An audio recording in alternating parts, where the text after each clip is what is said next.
Bueno, habíamos hablado de nuestro generador para lograr obtener una corriente alterna monofásica y que tenía dos partes bien diferenciadas.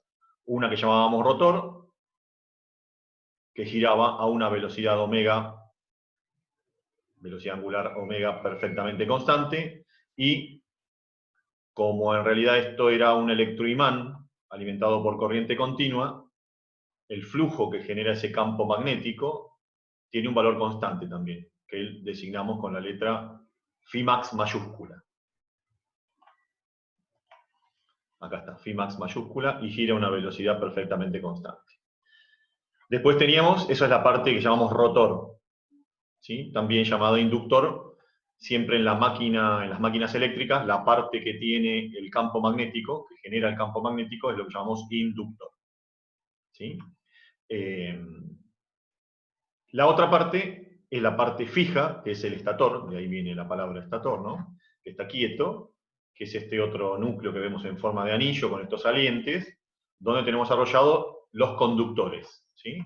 En forma de bobinas, bobinados, conectados en serie de un lado al otro, ¿sí? Tenemos los conductores donde se va a producir la inducción, que es lo que queremos obtener.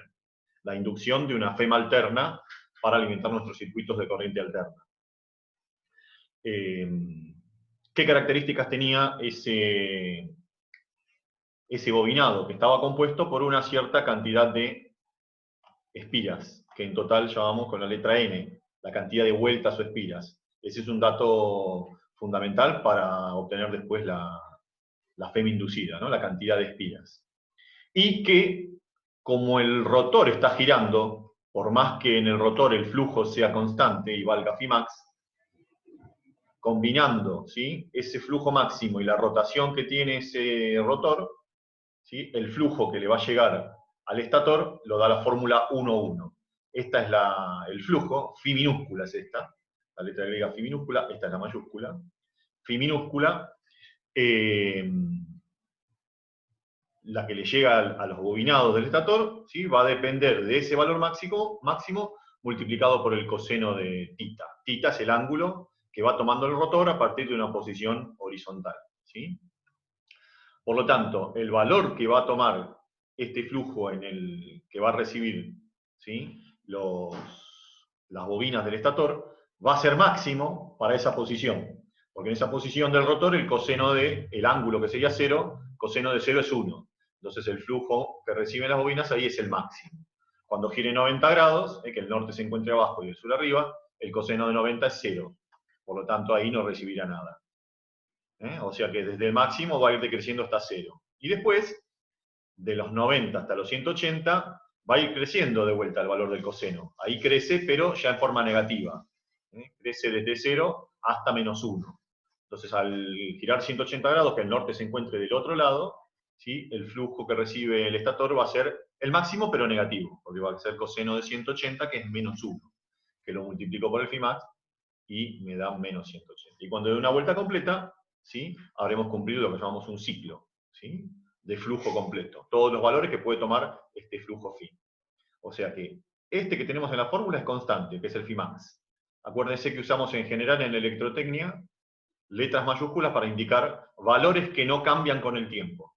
Este flujo máximo no cambia con el tiempo, es el que genera el rotor. Este otro sí, que es el flujo que recibe el estator. Este va cambiando con el tiempo, ¿sí?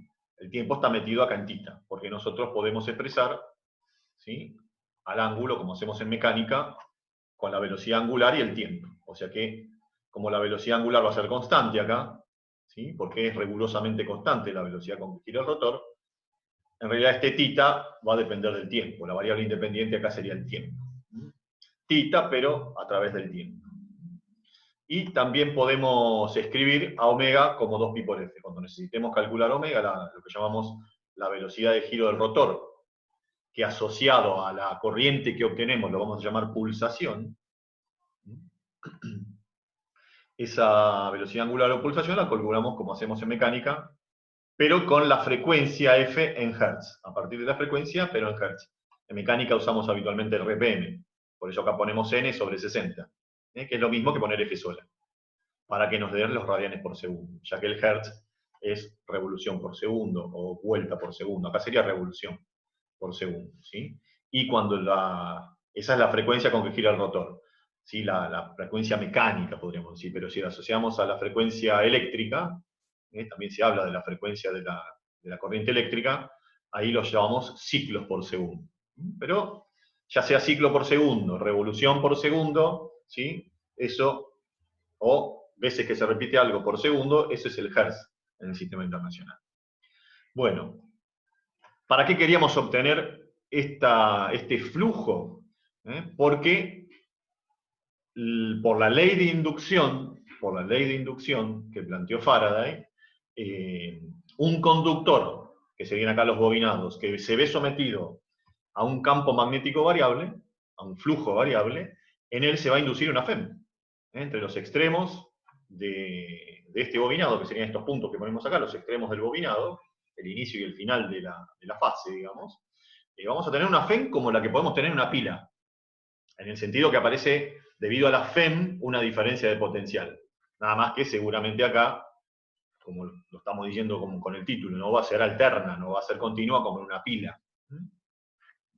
Entonces, Faraday estableció la ley de inducción y decía que la FEM que se induzca, esa fuerza que puede mover electrones, ¿sí?, de un borne al otro para crear una diferencia de potencial, depende del número de espiras que tenga esa bobina, ese bobinado, ese conductor, y de la variación del flujo en el tiempo, de la variación de flujo a que someto ese conductor. Por más que esté quieto ese conductor, al ir girando el rotor recibe un flujo variable. Entonces va a haber una inducción. Tenemos todos los componentes de la receta, podríamos decir, para que haya una FEM inducida entre esos polos. ¿Me siguen hasta acá o hay alguna pregunta?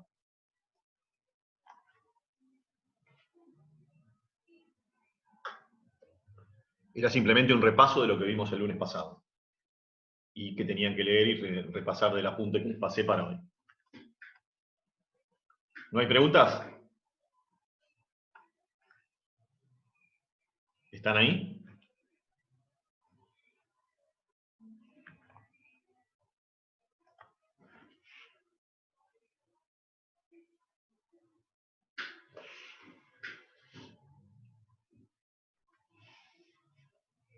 Bueno, para Tajerina, que recién se incorpora, estamos haciendo un repaso de lo que vimos el otro día, un repaso bastante rápido de lo que vimos el otro día, ¿sí? Acuérdense que cuando se corte hacemos 15 de recreo y después seguimos, ¿eh? Con los mismos datos vuelven a ingresar. Bueno, y ahí, finalmente, en la ecuación 1,4 pusimos, es la misma que la 1,1, pero en función de omega t. En lugar de poner tita se puede reemplazar por omega t. Un resumen de las fórmulas, y acá tenemos la ley de inducción. FEM es la fuerza electromotriz inducida, que está en el generador, y va a producir después, entre sus bornes, la diferencia de potencial, o tensión, ¿no? Bueno, la ley de inducción dice que E depende directamente, de forma directamente proporcional al número de espiras, N, y esto, que se lee físicamente, es una expresión matemática, que tiene que ver con los diferenciales y las derivadas que ustedes están estudiando, o, ¿cómo se llama? Están estudiando o van a estudiar, según me comentaron, y se lee físicamente como la rapidez con que varía el flujo en el tiempo. Esto es la variación infinitesimal, matemáticamente hablando, respecto de una variación infinitesimal de tiempo. Si lo pensamos como un concepto físico, nosotros decimos, o electrotecnia en este caso en particular, ¿sí?, este término es la rapidez con que varía el flujo. ¿Sí? Sabemos que el flujo varía con una función matemática que la tenemos escrita acá abajo. Entonces, esto se resuelve como una derivada, cosa que ustedes me dijeron que no saben. Entonces la hice yo la derivada, bueno, acá está hecha la derivada, de esta función. Y la variable respecto a la cual, porque siempre que uno deriva respecto de una variable. En este caso es lo que dice acá abajo, que es t. En matemática ustedes las derivadas las van a hacer respecto de x. Ustedes tienen una f de x, que sería lo que yo tengo acá arriba, la phi, que es esto que está acá. Acá sería una f de t, en lugar de ser una f de x. Ustedes van a derivar respecto de x. Bueno, acá como la variable es t, voy a derivar respecto de t. Esto porque lo plantea Faraday así, ¿no? Esta es la ley de inducción de Faraday. Entonces yo resolví eso, hay un signo menos que más adelante lo vamos a nombrar, por ahora lo dejamos ahí. Resolví lo que sería la derivada del flujo respecto del tiempo, y queda esto que está acá atrás. N y menos quedan, y la derivada es todo esto. O sea, la derivada del flujo, que es esto respecto de t, daría todo esto que escribí acá. Y después empezamos un poquito a reordenar cosas. ¿Sí? De tal forma que nos quedó lo mismo que teníamos acá arriba ordenado de esta forma. Los dos menos se cancelan, por eso queda positivo, el n sigue estando ahí, el phi max está acá, y el omega que está acá atrás lo reemplacé por 2pi por f. Como todas estas son constantes, n no varía en el alternador, en la cantidad de espiras con que diseñé el bobinado del estator. Phi max sabemos que es constante, 2 es constante, pi es constante, y la frecuencia, ¿sí?, tiene que ser constante. ¿Por qué? Depende de la velocidad angular la frecuencia. Una depende de la otra. No importa para qué lado vaya. ¿Sí? F depende de omega, omega depende de F. Como omega es constante, F es constante. Es un movimiento circular uniforme del rotor. Por lo tanto, todas esas constantes, no me queda otra, ¿sí?, que sea el valor máximo que tenga la FEM. ¿Por qué? Fíjense que todo ese producto tiene que dar como unidad voltio, que es la unidad que se usa para la FEM. Cuando usted tiene una pila, dicen, bueno, tiene 1,5 voltios. Esa es la FEM de la pila. Se mide en voltio igual que la tensión, ¿no? Seno de omega t, el seno no tiene signo. Perdón, no tiene signo, no tiene unidad. Entonces, todo este producto, ¿sí?, me tiene que dar el voltio para que EVE en voltios, ¿sí? Entonces, ¿qué es todo ese producto? Y para este tipo de función que estamos planteando acá, que la vamos a estudiar, ¿sí?, tiene que ser el valor máximo, o es el valor máximo de la función que estoy nombrando. Como la función que estoy nombrando, calculando, es la FEM, va a ser el valor máximo de la FEM. Y como es un producto de constantes, ese va a ser una constante, Emax. ¿Sí? Como es constante, use letra mayúscula. Y como va a ser el valor máximo que tome la FEM, porque el seno va a variar entre 1 y menos 1. ¿Sí? El 1, acuérdense, o el menos 1 es el neutro en la multiplicación. Como está multiplicado por todo lo otro, ¿sí?, ese va a ser el máximo que tenga la FEM. Cuando valga menos de 1 menos 1, ¿no? Bueno, y si eso lo pongo en la ecuación 1,6, tengo la ecuación de nuestra FEM. Esto es lo que quería obtener, ¿sí?, haciendo este pequeño estudio matemático. ¿Cómo es la variación de la fuerza electromotriz en un generador armado de esta forma? ¿Sí? Básicamente, ¿qué veo? Que esa FEM tiene forma de sinusoide. ¿Sí? La sinusoide es el seno matemático, ¿sí?, la función del seno matemático.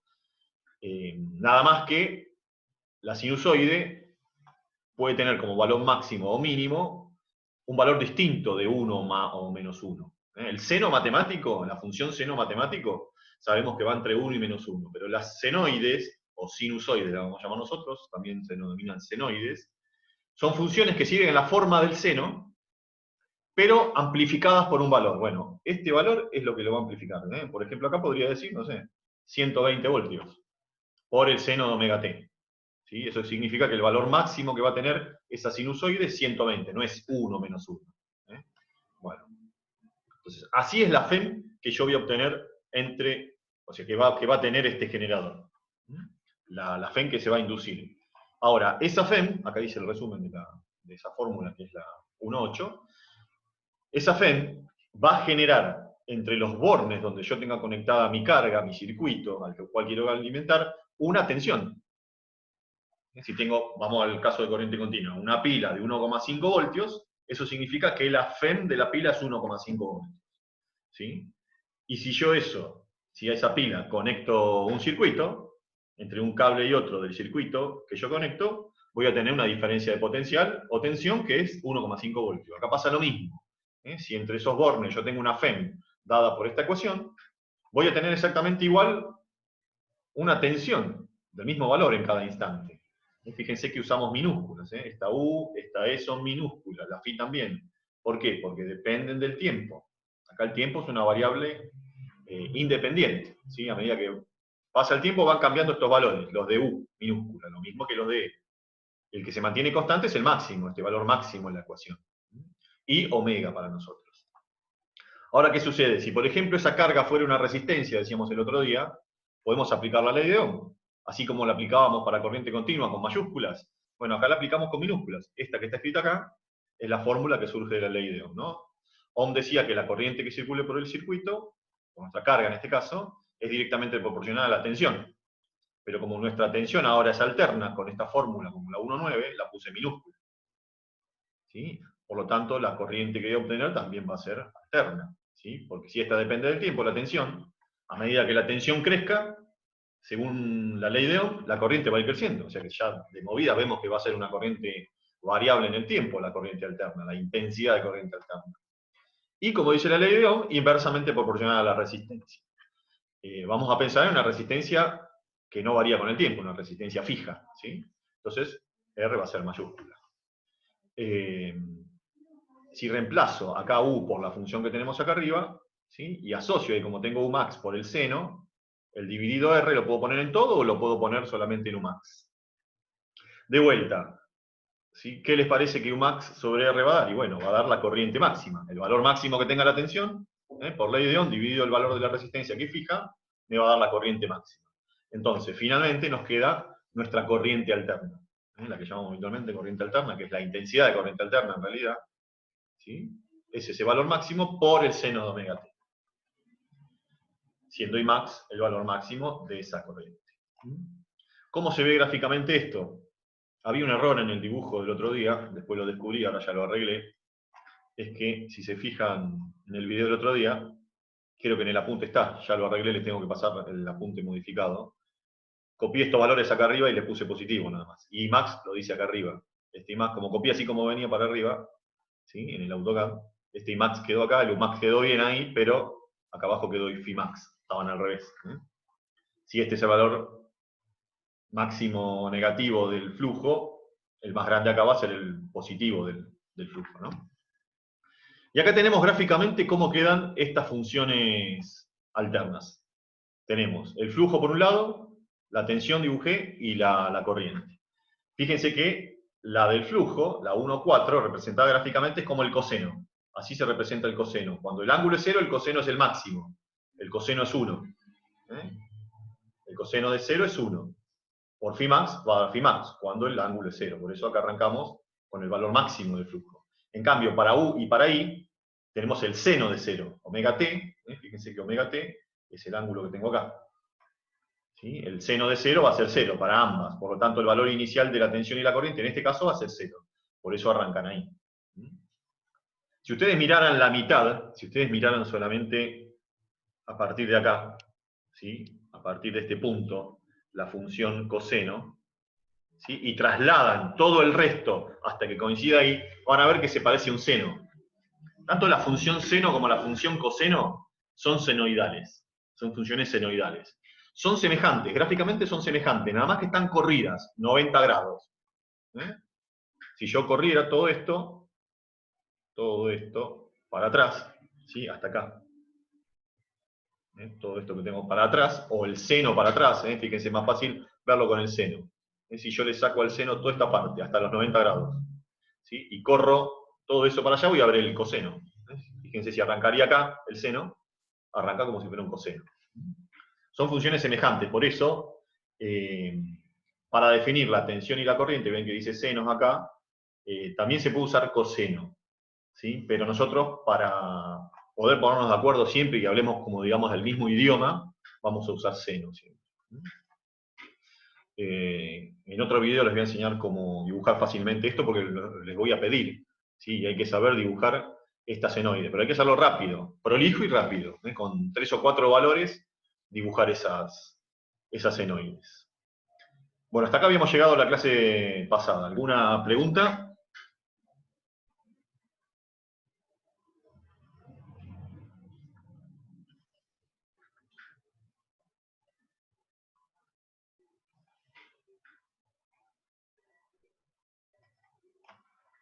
¿No hay preguntas?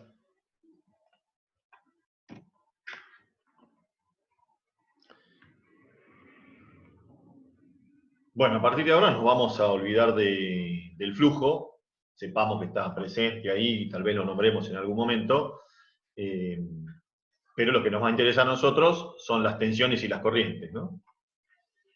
vamos a ver un poquito más, para cerrar este tema, antes del recreo, que faltan 10 minutos para el recreo, lo que llamamos valor eficaz. No sé si escucharon alguna vez hablar del valor eficaz de una corriente o una tensión. Tal vez en alguna materia relacionada con electrotecnia, electricidad, o no sé si electrotecnia el año pasado, hablaron del valor eficaz de una tensión o una corriente. Nosotros hasta ahora hablamos de el valor instantáneo de Grina. No, no, yo no escuché eso. ¿Nunca escucharon hablar de eso? Bueno, a partir de ahora, No. otro concepto nuevo a incorporar. Fíjense que hasta ahora, si por ejemplo tomamos la tensión, hablamos U minúscula es el valor instantáneo. ¿Sí? En realidad U es una función que va a ir tomando valores en función del tiempo. ¿Sí? O sea que tengo infinitos valores de U minúscula. Cuando yo les pida calcular U minúscula, si les pido calcular un valor, ustedes van a tener que tener de dato el tiempo para poder calcularlo, o algún otro dato, o el ángulo, porque omega t, no pierdan de vista que es el ángulo tita. ¿Sí? O sea que U va a tener distintos valores, por eso usamos minúscula. ¿Sí? La minúscula es para indicar aquellas magnitudes que van cambiando con el tiempo, y hay que definir el tiempo para poder tener el valor. ¿Sí? Después usamos la letra mayúscula también para U, con un subíndice max. Ese, acuérdense, que es el valor de pico. Acuérdense del gráfico, acá volví al gráfico, el valor del pico, el pico máximo, ahí tenemos U max, el valor máximo es ese, al máximo que puede llegar o al mínimo, o mejor dicho, al máximo negativo, cuando la función se encuentre en la parte de abajo. Eso quiere decir que esta U minúscula puede tomar valores positivos y negativos. Podemos calcular un valor de U y que nos dé negativo. Por ejemplo, si yo me paro acá, entre 180 y 270 grados de giro del rotor, ¿no? Donde tita, que es omega t, vale, no sé, 200 grados, 210, 240. ¿Cuánto vale ahí la tensión U alterna? Y si toman un valor, si se fijan, vale negativo. Tienen que ir para abajo acá en el gráfico. O sea, entre 180 y 360 en este caso, son todos valores negativos para U. Cada una de estas verticales, hasta la función U de función del tiempo, son los valores que toma U minúscula. O sea, esta gráfica me está dando todos los valores de U minúscula. U minúscula no tiene un solo valor. Para definir sus valores, para definir todos los valores hay que escribir la función. Hay que escribir esto con algunos números, falta poner los números. Esta es la forma matemática. ¿Sí? En cambio, U max tiene un único valor. Y es siempre positivo el valor de U max. Ojo con eso, el valor de U max es siempre positivo. Mayúscula porque tiene un único valor y es constante en el tiempo. Este menos U max, que yo pongo en el gráfico acá, es el valor que toma U. Fíjense que en este eje yo estoy graficando, si tuviera escalas, una escala para U. O sea que este es el valor que tiene U, ¿cuánto vale? Menos U max, cuando el ángulo es 270. Habría que ver cuánto es el tiempo ahí en función de otros datos, ¿no? Todavía no lo sabemos eso. Ojo con eso. U puede tomar infinitos valores dentro de un rango que va entre U max y menos U max, ¿sí? Dentro de un entorno, dirían en matemáticas. En cambio, U max tiene un único valor, ¿sí? Pero U no es práctico para poder medir, porque no lo puedo medir si está cambiando continuamente. Hay formas de medirlo a U, ¿sí? Pero hay que utilizar un elemento electrónico que se llama osciloscopio para ver esta función graficada y poder tomar para un tiempo determinado el valor. Es muy complejo poder determinar con instrumentos el valor de U. Lo mismo Umax, ¿sí? No es un valor práctico que pueda medir, pero sí el valor eficaz. Esto que estamos nombrando acá es un valor práctico. ¿Por qué digo que es un valor práctico? Porque si yo mido con el voltímetro una tensión alterna, el voltímetro me va a dar este valor máximo, este valor eficaz, que llamamos valor eficaz, que no es el máximo, pero que está relacionado con el máximo a través de esta fórmula que pongo acá, la 1,12. Si yo quiero calcular el valor eficaz, que sería la U que ponemos sin su índice max, ¿sí? Tengo que dividir el valor máximo sobre raíz cuadrada de 2.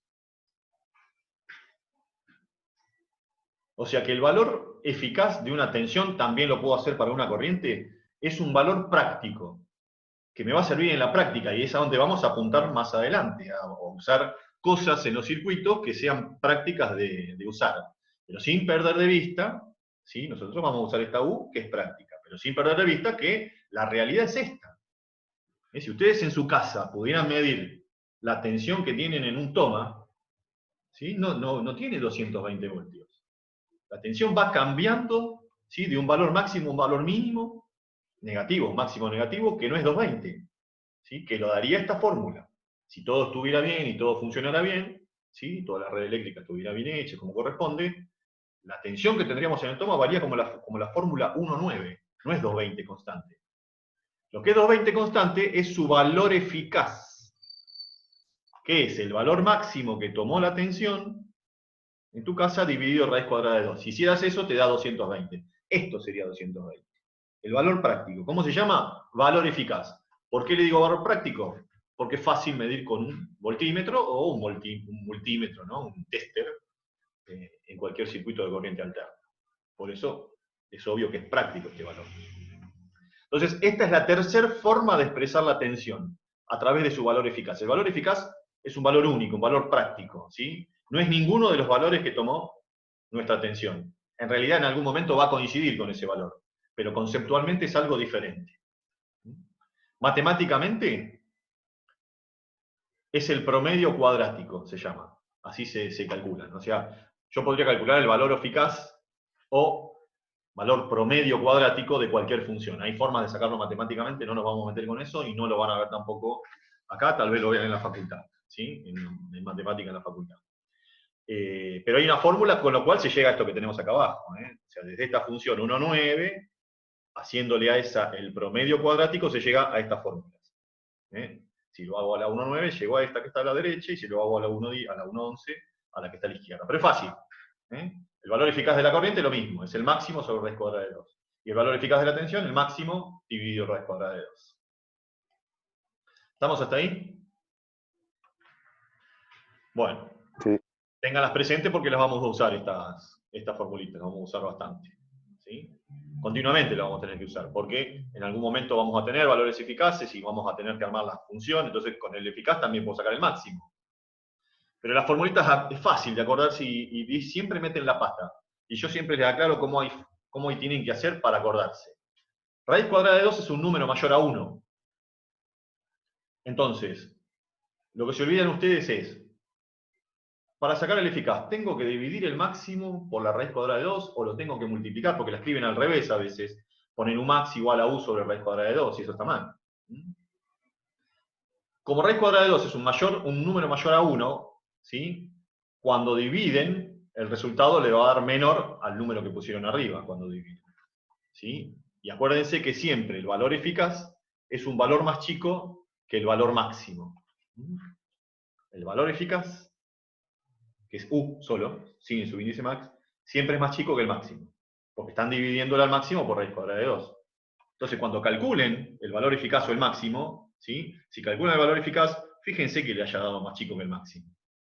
Porque si no, es porque pusieron la fórmula al revés. No hay forma de equivocarse, ¿de acuerdo? Entonces, para después del recreo, me tienen que calcular el valor eficaz, perdón, el valor máximo, siendo que la tensión que tenemos en nuestra casa es de 220 voltios. Agarren la calculadora y con esta formulita, sabiendo que el eficaz, que es U, que es 220, ¿cuánto vale el máximo? Me tienen que calcular. Pero eso para después del recreo, dentro de un minuto. Bueno, se puede interpretar físicamente al valor eficaz. Acá dice, el valor eficaz de una corriente o tensión alterna es tal que produciría en una resistencia una disipación de calor igual a la producida por una corriente o tensión continua de igual valor. O sea, yo tengo este valor eficaz de corriente, I, ¿sí? Si yo tomara un circuito de corriente continua con una resistencia e hiciera pasar una corriente continua con ese valor, igual que el eficaz, produciría una disipación de calor, la resistencia, igual a nuestra corriente alterna definida por la 1,11. Es una forma de interpretar físicamente qué es el valor eficaz. ¿Sí?